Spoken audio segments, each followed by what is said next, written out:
Hey there, everybody. Welcome to our reaction and review for A Murder at the End of the World, Episode 5. Is Darby Hart dead? ... Lightning strike from the heavens. Did they go there? Listen, it's Brit Marling.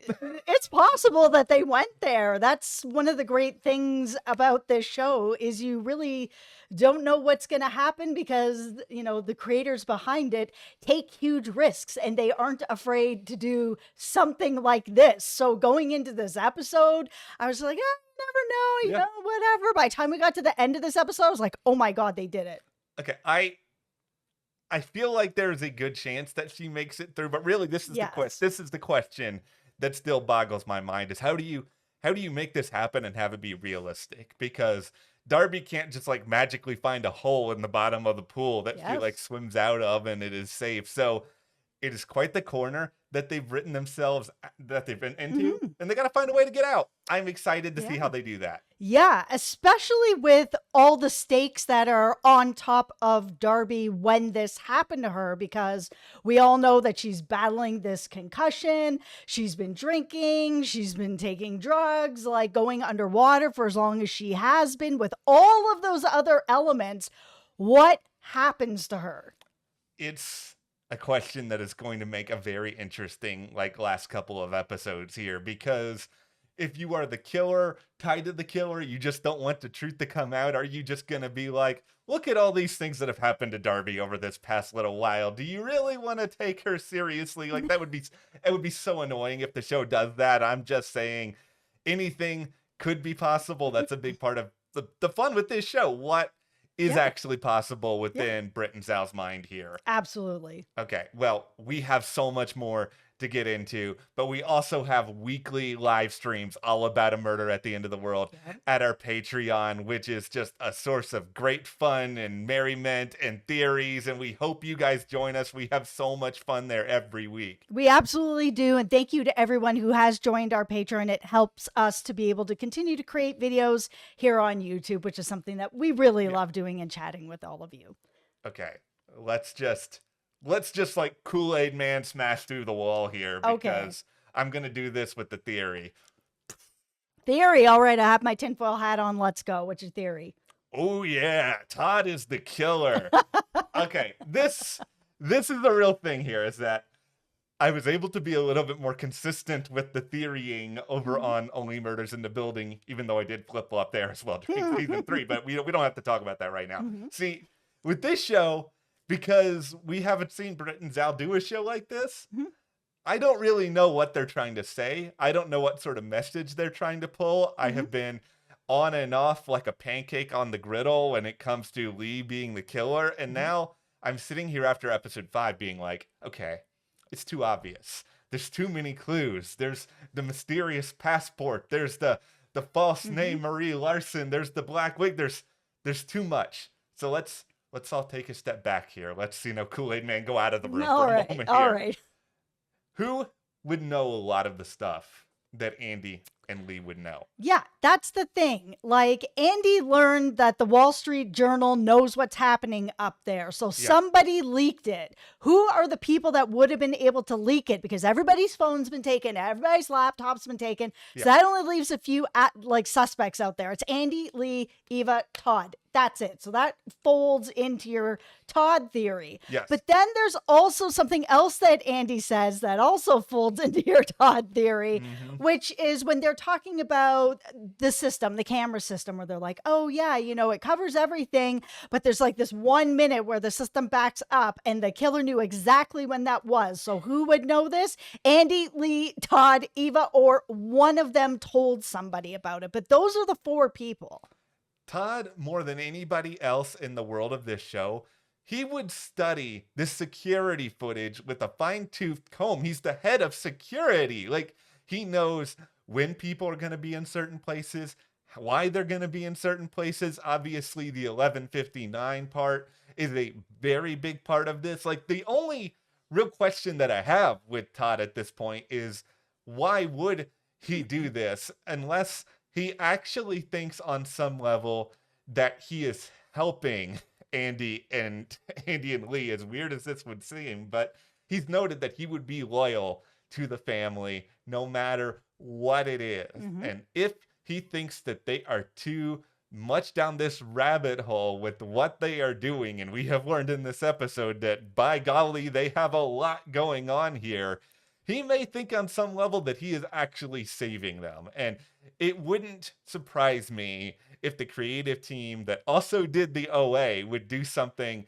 as risky as making this whole show about this idea of technology, of people Mhm. jumping headfirst into these things they don't really know and understand.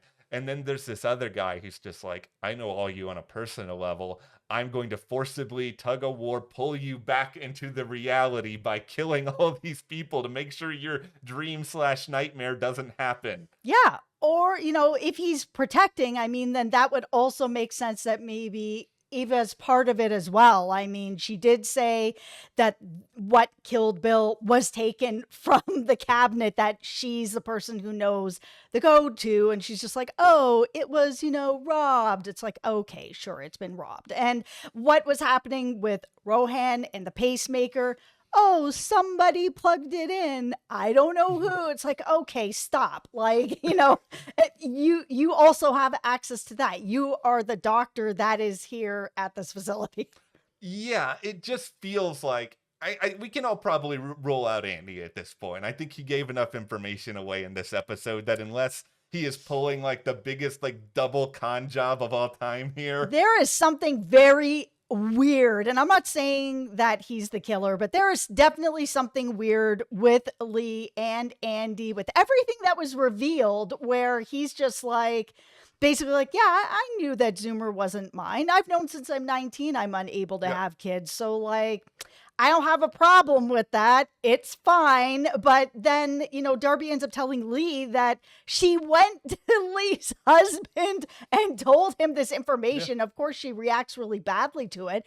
But the minute that they're both in the room together again, they're like blocking the doorway where Darby is.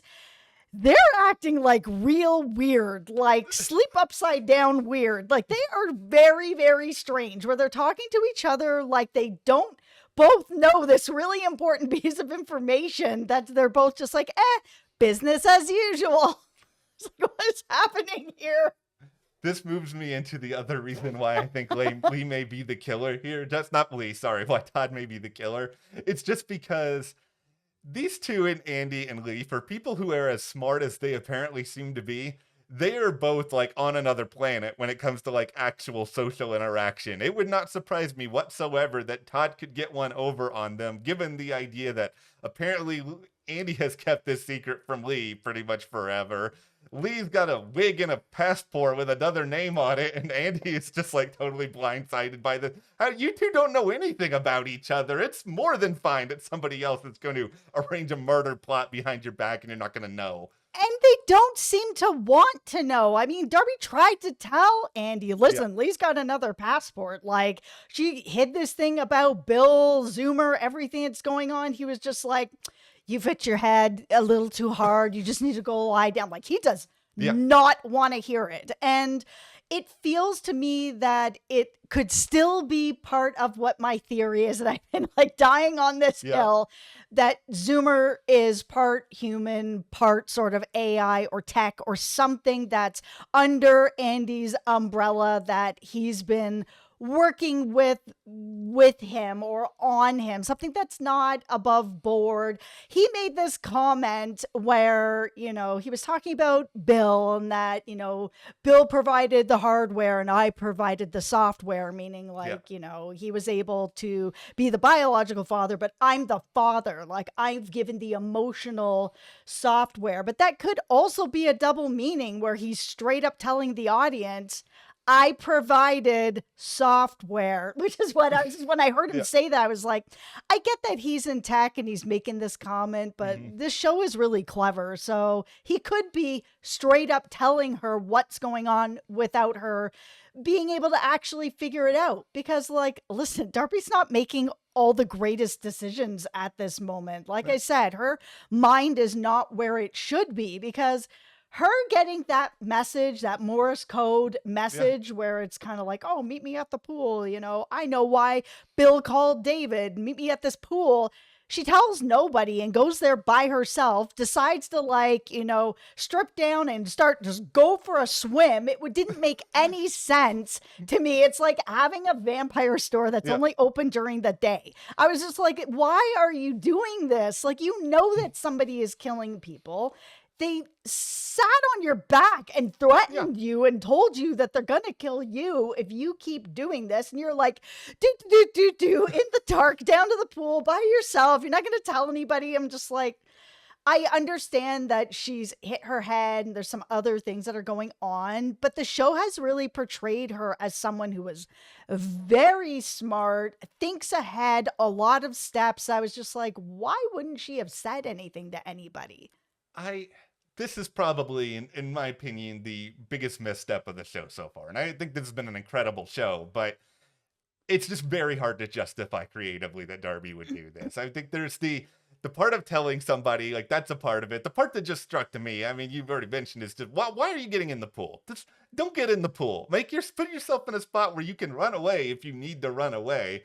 If you're trying to get out of the pool now to run away, you don't obviously know that somebody's potentially going to drown you, but it's not easy to get out of a pool, run away when you're dripping. You're probably freezing cold at that point based on what the climate is there. It's just like you're putting yourself at such a strategic disadvantage no matter where you go. Like, that to me just felt like they had a really cool idea for a cliffhanger, an awesome shot, and it was an awesome shot. Good job on you guys for that, but it was just like, it also doesn't make a whole lot of sense. Even with Darby having a head injury, I was just still like, I would need to have a really bad head injury. I would have to be on the verge of just being unconscious if I was getting in there. Yeah, or like beyond cold, like insanely cold, because it looked like the pool was heated. You saw some steam coming off the pool, and that's fine. But you don't know who you're meeting because she got the message through Morse code. I mean, there's only a couple of options that it probably is. I mean, my first thought before, the pool started, the whole cover started coming across was it's Bill, because I've been kind of like, maybe he's actually still alive. Like, they've spent so much time in the past with Bill and so much buildup that I'm like, okay, one of two things is happening here. Either Bill is still alive or the Silver Doe Killer is still connected somehow to what is going on here because Bill was there, Darby's there, something is going on. Like, at first there was like that shot of the pool and there was a little bit of like glimmer. I'm like, oh my God, is there silver jewelry at the bottom of this pool? Like, I couldn't see it properly. Then all of a sudden she's stripping down, going into the pool. I'm like, oh my goodness, there is, but there wasn't. But I was like, is this where the connection is? But her seeing that message, she knows that there's not that many people that are going to be doing that. So it's probably the killer luring you out. Why would you get in that pool? You know who has a military background among the characters on the show who would probably know Morse code? It's Todd. Yes, Here you go, Todd. You would know what you're doing. You'd study the footage. You've probably done your research on Darby before, if you're going to be the head of security, you got to know who you are securing. And in this case, if you were securing Darby, listen, Todd's a very good guess. He did take away all the laptops. He took away all the phones. Him and Eva have been like even giving her drugs and like have access to what killed Bill, what killed Rohan. Like, things are pretty weird. Even everything with Sean, where it was like they were having this talk, Darby and her, and Darby told her what happened. Hey, somebody came to my room and they threatened me. And Sean's like, don't let them threaten you. Like, you keep going. Hey, can I have a glass of water? All of a sudden, Sean's dead. And who's in the room? It's Eva and Todd and everybody. Like, it's just like, it's the same people. There's only 4 suspects as far as I'm concerned. It would have to be a really, really shocking turn that you're able to pull somebody else out of here at this point, because there's just such a functional issue with the killer not being someone who would understand how the retreat works at this point, because you would need to sort of know, okay, here is Ray, this AI who could help or hurt me in certain circumstances. I have to be prepared for that. I have to be prepared for the layout. I have to be prepared for certain things to go wrong. And it's a very tough thing for somebody to figure out. And so the idea that it would be anybody who was sort of coming up to this retreat at some point, and I was very much down the Oliver hole for a little while, and I do think he's still really smart and really capable, but it is still this issue of, okay, is Oliver going to be able to arrange all this when he wasn't at the retreat until recently? It's kind of a Yeah. stretch. That's the thing, is we finally got a little bit of some of the other characters coming together. You know, we saw Zeba again. It's been a while since we've seen her. Yeah. And, you know, Oliver had come out, and Martin, like, where's he been, you Yeah. know? And Lume. So there are two characters that got a little bit more of kind of some smoke around them, kind of. I mean, there was a thing about Oliver's shoes, but Lume said something really interesting where I was kind of like, is she killing people to audition for Andy? Because one of the things that had come up where she was like, listen, Minority Report, basically my smart cities would have been able to sniff this out before any murders would have happened. Would have been some good tech for you to have, but you didn't have it. But after this is all over, let's talk. I was like, what? Whoa, okay, that's very interesting. We also know that she tried to sort of hack through the system to get somebody to come and get her. She was like, and I'm out. Like, you know, I need to get out of here, but she couldn't get a hold of anybody. And then there's David, Yeah. who was, you know, hooking up with Oliver, had some kind of strange talk with Andy as well, where Andy was kind of like, the only two people that know that I'm like leveraged to the hilt at this point are you and Lee, and that's it. And then Bill called David, like, you know, there was like that really short 27-second call to David. How is David connected to all this? Because that guy is not talking. Here would be my tinfoil hat theory on Okay. David. I don't think that David is the killer, but No, he's not the killer. If he was the killer, they've already said this. He would have killed Lee, or he would have Yeah. killed Zoomer.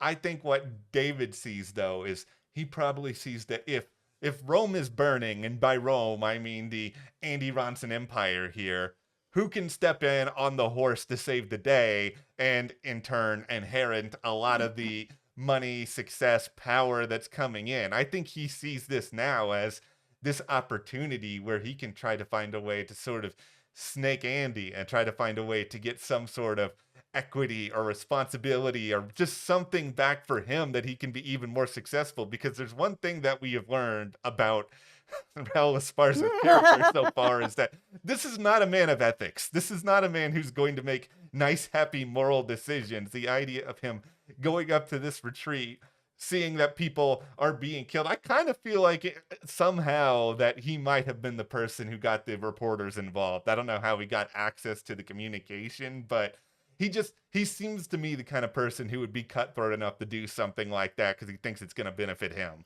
Okay, talking about benefiting people, I still think it's Lee. I know that it seems, and I understand that it's very obvious that's her, but at this point, there's only 2 episodes left. So I feel like it's building towards that, because for me, unless this is a huge red herring, and you guys let me know in the comments if you think it is, I think that this is all still connected to Zoomer. And again, sort of this idea that he's half human, half tech. There's something going on with that, because this show is very much about tech and AI and robotics and all that sort of stuff, where Andy knows that this is not his biological son, but he's like, I don't care. He's mine, man. Like, I put in the time and I put in the love and, you know, I put in the software, so he belongs to me.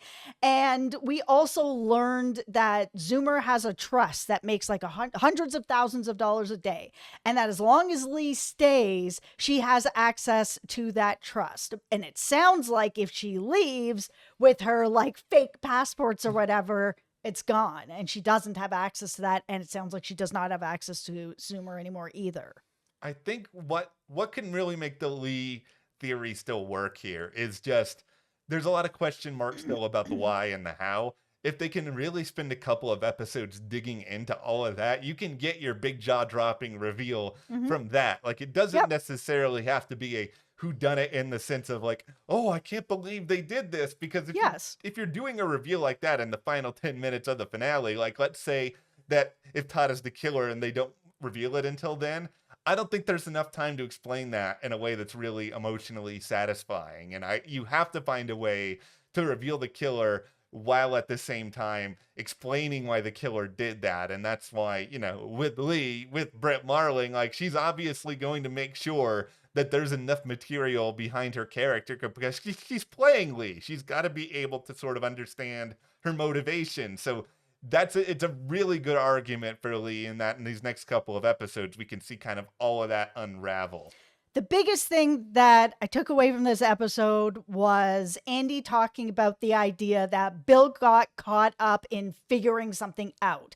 Then so did Rohan. Yeah. Then so did Sean. And now we have Darby who's digging in, and now all of a sudden it looks like maybe she's going to go as well. This killer is really just doing everything they can to stop Darby from looking into it. I mean, the fact that they actually went to her room and pinned her on the ground to be like, stop it, like, just stop, more people are going to drop, sort of thing. It tells me they're getting real worried that she is getting a little too close to knowing what's going on.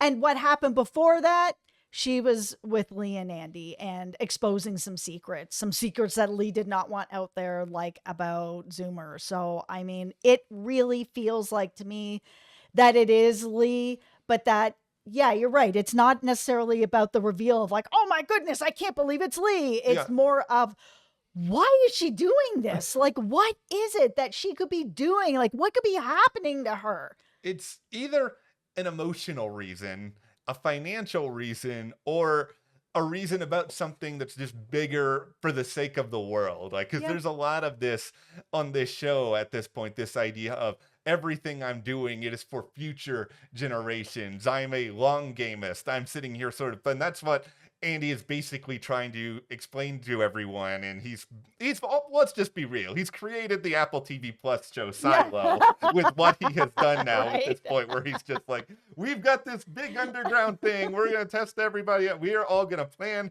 for a better future.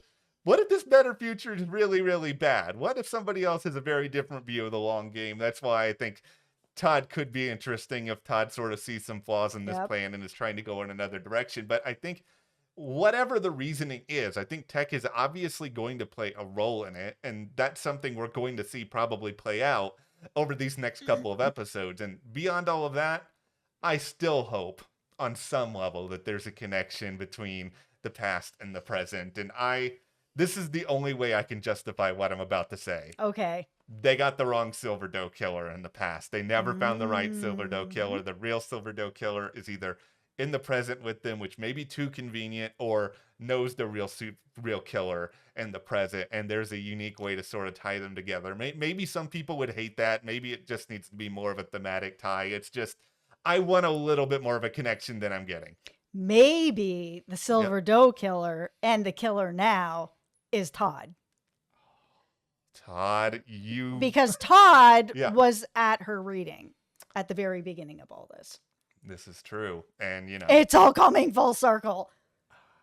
It's still Lee. No. I'm just sitting over here because I'm just like, I forgot that Todd was at the reading. And now I'm just like, you have given me more dirt to put on my Todd Hill. I know. I'm pulling out the flag. I'm putting it into the ground. Welcome, everybody. Start climbing the hill. Thanks to Jess with her dirt donation. Listen, I'm happy to provide some dirt over there for the Todd Hill. It's a really good theory. I mean, he's a great suspect. There's only really 4 people that it can be, that I think it can be. But again, it's not necessarily about who. This feels more like why. I'm really excited for where this is going to go. I'm really sad that the show's almost over too, because it feels like they could have pulled a few more episodes out of this. I mean, granted, this episode was like an hour and 15 minutes. It was basically like an episode and a half, but still. It went by so fast though. These episodes are like a blink. Yeah. Well, rest assured, we will be getting into everything else whenever we learn the killer. Of course, we want to know all your guys' theories, and we want you to join our weekly live streams over at Patreon, talking all about a murder at the end of the world. Thank you so much to our patrons for your support. Thank you. We'll see you guys here next time.